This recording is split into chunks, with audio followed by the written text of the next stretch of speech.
Hey, I actually recorded this video this morning and it went on 20 minutes, and I figured that was way, way too long for what I wanted to say. So hopefully this one will be a lot shorter because I don't think anyone's going to watch a video that's 20 minutes long. Um, I was going to talk about my top five horror movies because I love horror movies. Um, I always have for the longest time, ever since I was a child.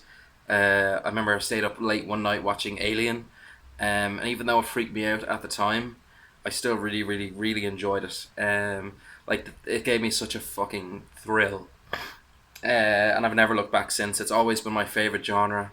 Um, I love writing about horror. I love kind of horror imagery. Um, even scenes that I kind of like paint up in my head of kind of horrific shit. That's I like it. It's always appealed to me.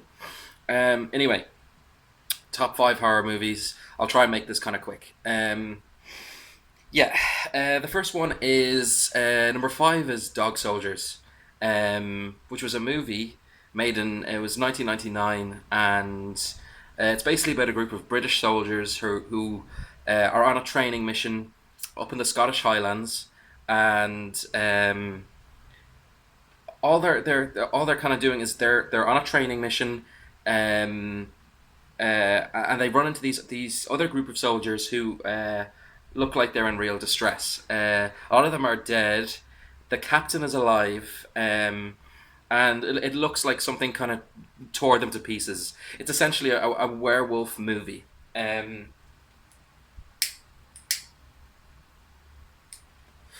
It's a low budget werewolf movie. Uh, so they bring this captain through the forest, the only surviving member of that team. It then kind of turns from a sort of a training mission into like a survival mission, because these werewolves are hunting everybody.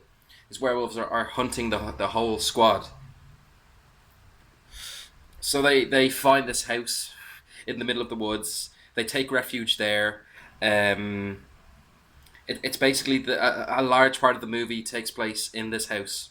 Um, it's a battle between these British soldiers and these werewolves who are trying to get inside the house and obviously slaughter everyone. Um, it's low budget, but the reason why it works is it's really, really well acted. The acting in it is really, really good. It's very believable. The designs of the werewolf costumes themselves aren't too believable. They're not great. Yet these actors that are in the movie, Kevin McKidd is in it. He was also in Grey's Anatomy. A really good Scottish actor. Um, he was in this movie, and everything about it is really believable. The fight scenes are really good. There's a lot of kind of fight scenes involving like weapons, and there's fight scenes involving like fists. There's a great fight scene where one of the soldiers fist fights with one of the werewolves. It's a really, really well done movie for the budget that it was given. Made in 1999, so it's a fair few years old now at this stage, but it still holds up really, really well as a really good horror action movie. I'd give it 8 out of 10. The one reason I take 2 points off is at times in the movie there's some awful dialogue. Really dialogue that seems forced. Doesn't seem like it's coming natural to someone. It seems like somebody's trying to force it. That kind of turned me off a little bit. But it still doesn't take away from the fact it's a fucking great movie. Third one, sorry, the fourth one is the original Evil Dead, made in 1981, starring Bruce Campbell, who went on to do Evil Dead 2 and then Army of Darkness, which was the third one. I've seen them all. I enjoyed them all except for Army of Darkness, the third one. I've kind of felt it got stupid at that stage. The first one is very very good. It's very atmospheric. There's quite a lot of gore in it, but by today's standards, it looks kind of cheesy. Um, don't forget this was 1981, another low budget movie. Um, Nevertheless, it's a possession movie essentially. It's a an omnipresent force that is hell bent on like possessing each member of this group of teenagers who goes into this house in the woods for like a fucking camping trip or whatever. One of the characters, Bruce Campbell, Ash, finds the Necronomicon in the basement, which is the Book of the Dead, which has certain like incantations that if you read them, the spirits come out and they'll possess each one of the members of the household. Great movie. It's a fucking classic. Um, it does suffer from like things like uh, really hammy, cheesy dialogue. Oh,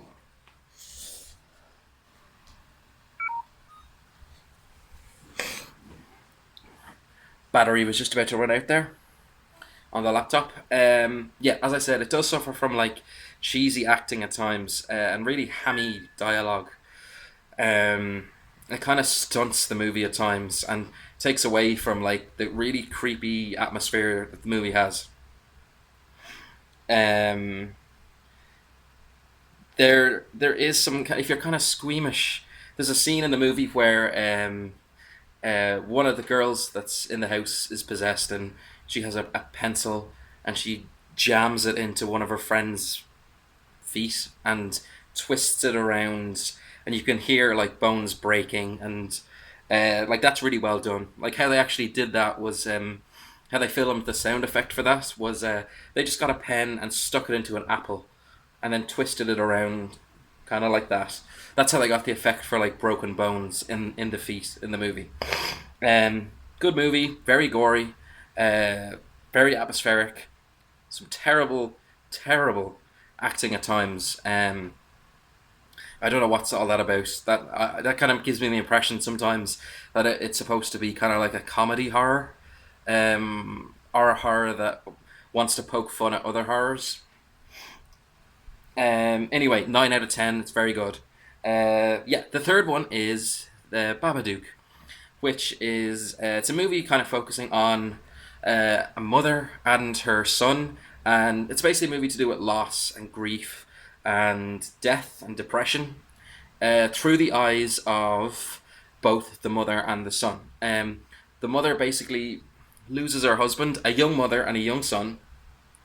Mother basically loses her husband in a car accident that could have been avoided, and she feels a lot of guilt. There's a tense relationship between the son and the mother, and this creature, the Babadook, is to me anyway a representation of um, depression, anxiety, panic, post traumatic stress disorder. Any of the things that are accompanied by feelings of loss and bereavement and guilt.